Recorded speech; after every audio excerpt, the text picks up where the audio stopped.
So hello aspirants, welcome to the reasoning class. आज हम सी set का एक इंपॉर्टेंट टॉपिक के बारे में डिस्कस करने वाले हैं। टॉपिक का नाम है कोडिंग डिकोडिंग। प्रीवियस ईयर्स में भी काफ़ी इंपॉर्टेंट टॉपिक रहा है और आगे आने वाले सालों में जो सी सेट होने वाला है उसमें भी ये काफ़ी इंपॉर्टेंट रोल प्ले करने वाला है। आज हम कोडिंग डिकोडिंग में समझते हैं कि कोडिंग डिकोडिंग में हमें लॉजिक्स कैसे यूज़ करने होते हैं। जैसे हमने पिछली क्लास में नंबर सीरीज के समझे थे लॉजिक्स, आज हम कोडिंग डिकोडिंग के भी लॉजिक्स को समझेंगे कि हमें लॉजिक्स कैसे कैसे यहाँ पर इंप्लीमेंट करने हैं और क्या क्या लॉजिक्स लग सकते हैं और कहाँ कहाँ पर इंप्लीमेंट कैसे कैसे हमें इन्हें करना है। कोडिंग डिकोडिंग की अगर बात करें तो आपको पता है कि कुछ कोड गिवन है हमें, उसमें किसी लैंग्वेज में आपको कुछ बताया गया।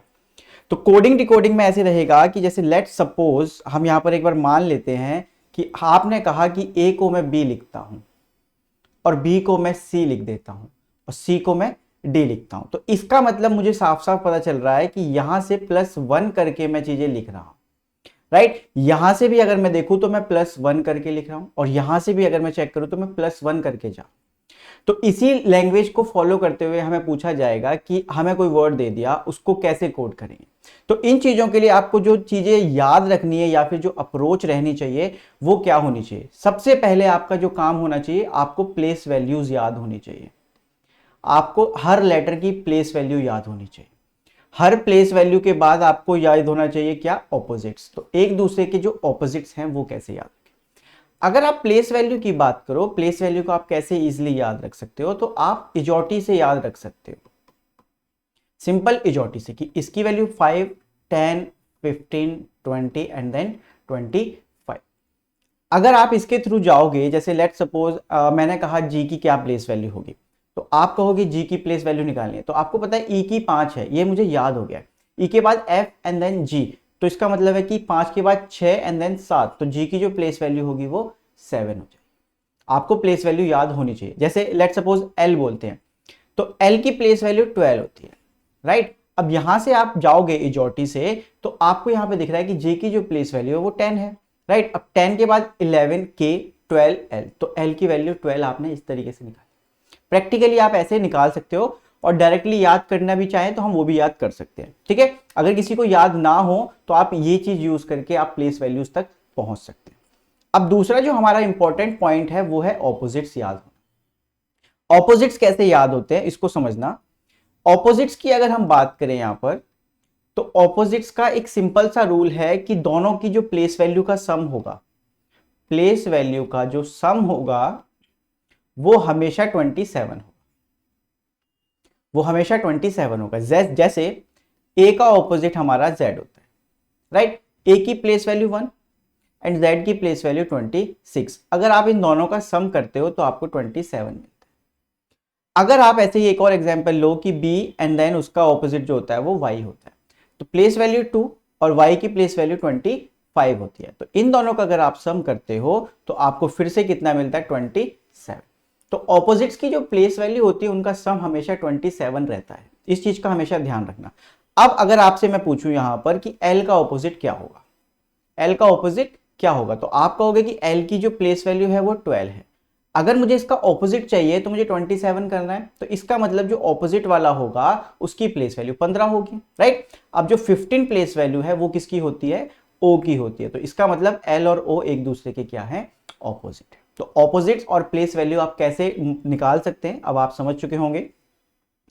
अब यहां पर ये देख लेते हैं कि कोडिंग डिकोडिंग में लॉजिक्स कैसे कैसे लग सकते हैं। लेट सपोज एक एग्जाम्पल ले लेते हैं हम यहां पर। मैंने माना डाउट, एक क्वेश्चन है डाउट, उसको कैसे कोड किया जा रहा है। Doubt is coded as EPVCU, right. अब इसमें लॉजिक फाइंड करना है कि जो लॉजिक इसमें मुझे मिलेगा वही लॉजिक मुझे क्वेश्चन पूछा जाएगा उसमें लगाना है। मान लेते हैं जो क्वेश्चन है वो है shoot, how shoot will be coded. आपका जो सबसे पहला काम होना चाहिए जब भी आप कोडिंग डिकोडिंग को करो तो आपको ना इनकी प्लेस वैल्यूज लिख लेनी चाहिए।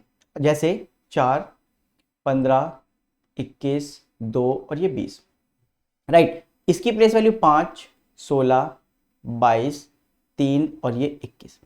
अब जब आपने लिखा यहां पर प्लेस वैल्यूज को तो आपको एकदम से दिखा होगा कि 4 के बाद 5 मतलब यहां पर +1 हुआ, 15 के बाद 16 यहां पर +1 हुआ, 21 के बाद 22 +1 एंड देन 1। तो मतलब सब जगह पे क्या हो रहा है, +1 +1 +1 हो रहा है।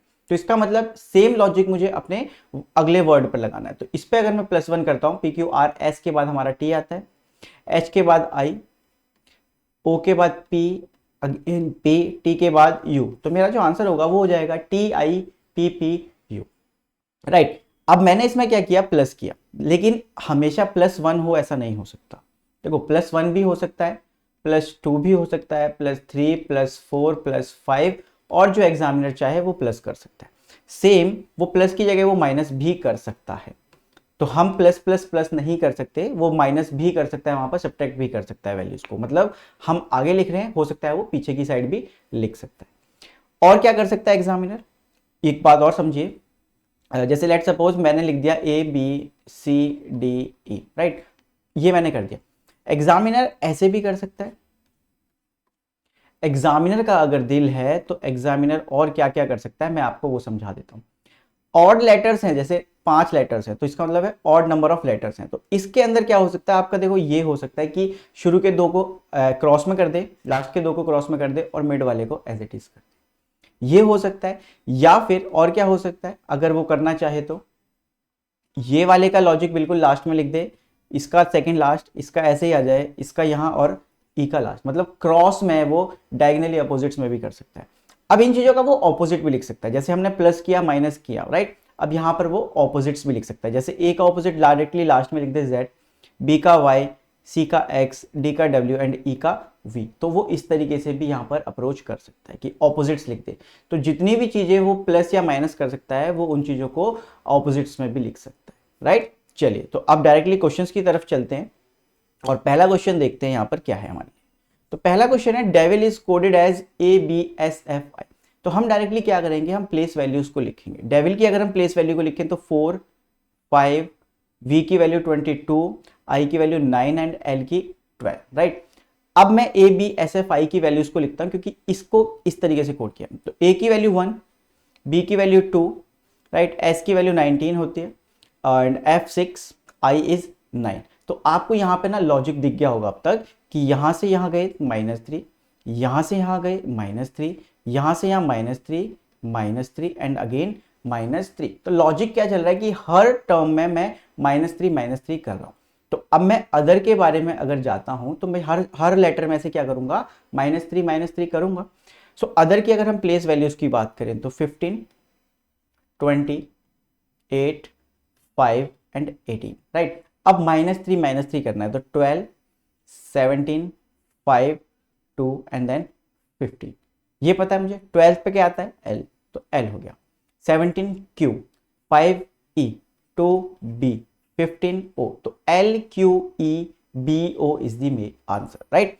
सो LQEBO, so option number B is the correct answer. I think आपको समझ में आ गया होगा कि हमें क्वेश्चंस को अप्रोच कैसे करना है, ठीक है। चलिए अब नेक्स्ट क्वेश्चन पे चलते हैं। यहां पर हमारे पास है question, teacher is coded as this. So teacher की प्लेस वैल्यूज को लिख लेते हैं हम डायरेक्टली, 20, 5, 1, 3, 8, 5, 18, TEACHER, राइट। अब इसको जैसे कोड किया है, अब इसकी प्लेस वैल्यूज को हम लिख लेते हैं, क्योंकि देखो क्वेश्चन लिखने में हम टाइम वेस्ट नहीं करेंगे, क्योंकि टीचर लिखेंगे फिर हम उसकी प्लेस वैल्यूज को लिखेंगे तो उसमें टाइम वेस्ट होगा। सो I की प्लेस वैल्यू 9, V की place value 22, S 19, X 24, Z 26, V 22 and G is 7। सो हमने डायरेक्टली प्लेस वैल्यूज लिखा। अब आप यहां पर अगर देखोगे तो देखो यहां पे डायरेक्टली अगर आप देखो तो 11, 17, 18, 21, 18, 17 -11। तो कोई लॉजिक नहीं मिल पा रहा, एक पैटर्न जो है वो फॉलो नहीं हो रहा है। तो इसका मतलब है कि इसमें सिंपल डायरेक्टली नीचे नहीं लिखा हुआ है। इसका मतलब ये है, अगर आप ध्यान से देखो बच्चों, यहां पे देखो 20 और ये 7, तो इसका मतलब क्या निकला कि 27 हो रहा है ये सम। अगर सम 27 हो रहा है, इट मींस कि ये दोनों एक दूसरे के क्या है, ऑपोजिट हैं। अभी हमने सीखा था कि जो ऑपोजिट होगा उसका सम 27 होगा। तो यहां पर 20 और यहां पर 7, तो इसका मतलब यहां का जो ऑपोजिट है वो क्रॉस करके यहां पे लिखा है। क्या आगे भी ये चीज चल रही है, नहीं, वो चेक करते हैं। 5 और ये यहां पर कितना है, 22, तो इसका भी 27 हो रहा है, इसका मतलब ये भी ऑपोजिट है।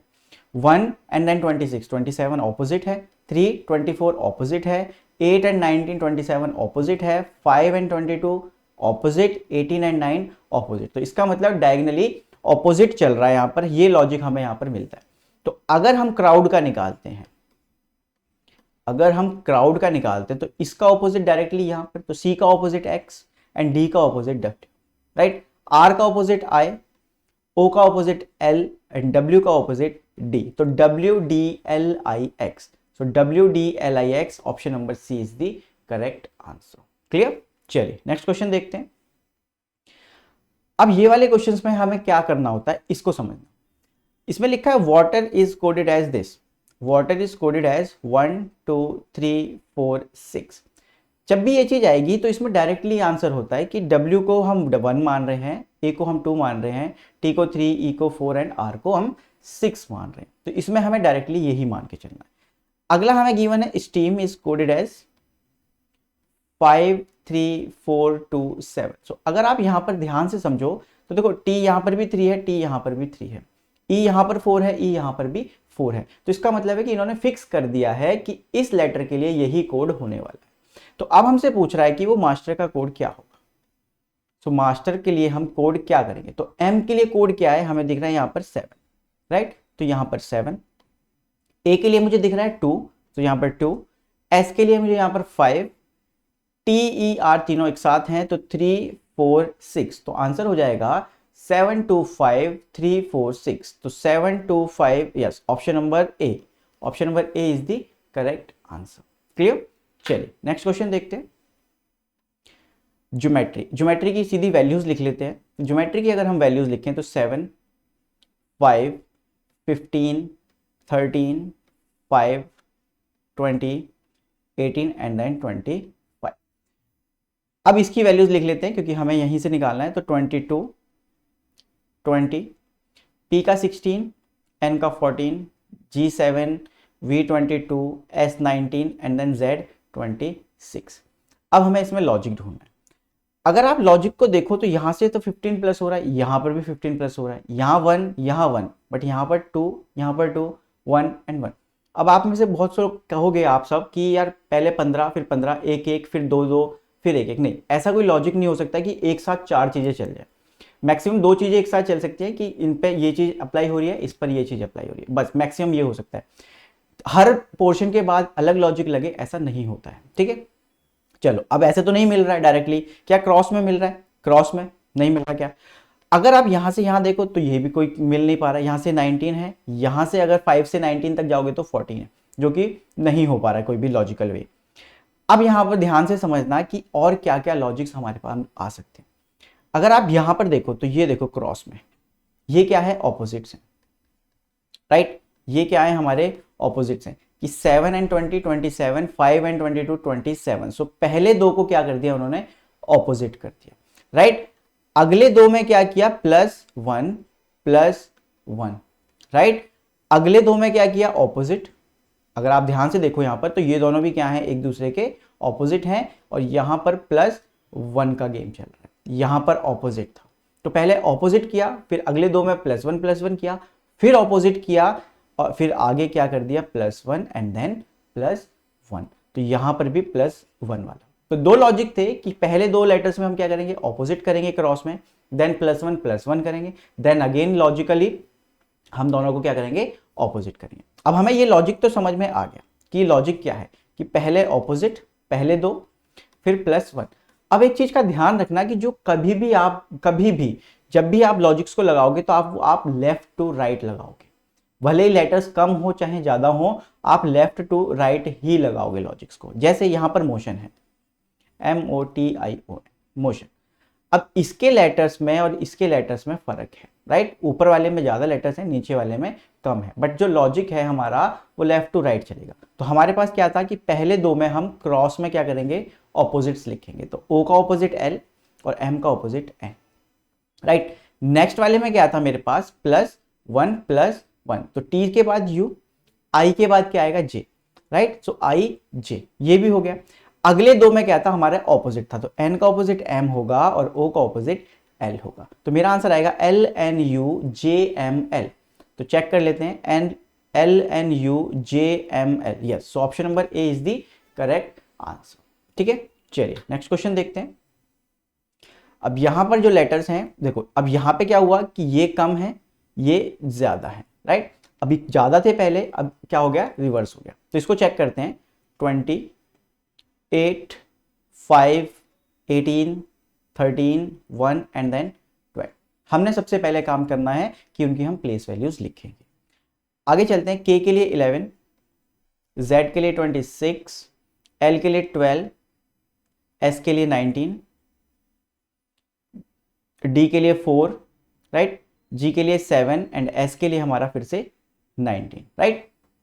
ठीक है, आप सिंपल चेक करो अगर, तो 20 से 11 9, यहां से 18, यहां से 7, यहां से 1, यहां से माइनस, यहां से प्लस, तो कुछ लॉजिक्स नहीं मिल पा रहे हैं। अगर हम सीधे सीधे चलने की कोशिश करें, क्या हमें ऐसे डायगनली कुछ मिल रहा है क्या? 6, 3 नहीं, यहां पर क्या है 14, यहां पर 6, यहां पर डायगनली चल नहीं पा रहा क्योंकि ये ऑड लेटर्स है।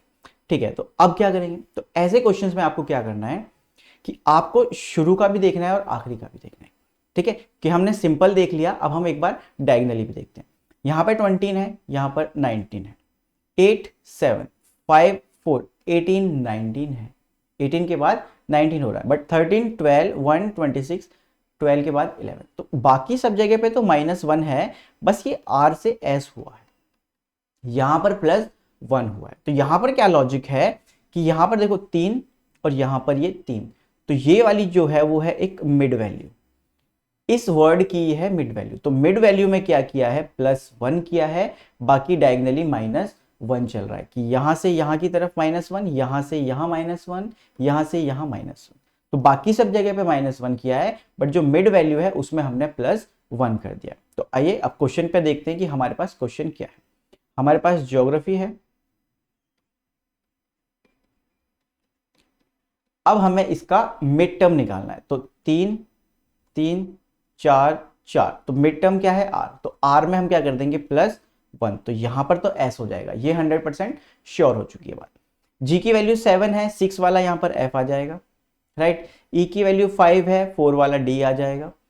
O की वैल्यू 15 है, 14 वाला N आ जाएगा, राइट। G की वैल्यू 7 है, 6 वाला अगेन F आ जाएगा। अब A पे चलते हैं। A 1 है, अब -1 करेंगे तो 26 मतलब Z, राइट। P की वैल्यू 16 है, 15 वाला O आ जाएगा। H की वैल्यू 8, 7 वाला G एंड 25 है, तो 24 पे हमारे पास X होता, ठीक है, X होता है, तो यहां पर X हो गया। तो मेरा आंसर हो जाएगा X, G, O, Z, S, F and D, F। सो कौन सा ऑप्शन है एक बार आप चेक कर लीजिएगा, तो हमारा जो आंसर होगा वो ये हो जाएगा। आई होप कि आपको यहां पर लॉजिक समझ में आए होंगे। ठीक है, चलिए, तो आप हमारा क्रैश कोर्स भी ज्वाइन कर सकते हैं सीसेट के लिए 2025 के लिए, जिसमें हम आपको 50 आवर्स में कॉम्प्रिहेंसिव कवरेज कर देंगे पूरा, जिसमें हम आपको श्योरिटी भी देते हैं कि 50 आवर्स में आपका कवरेज हो जाएगा पूरा।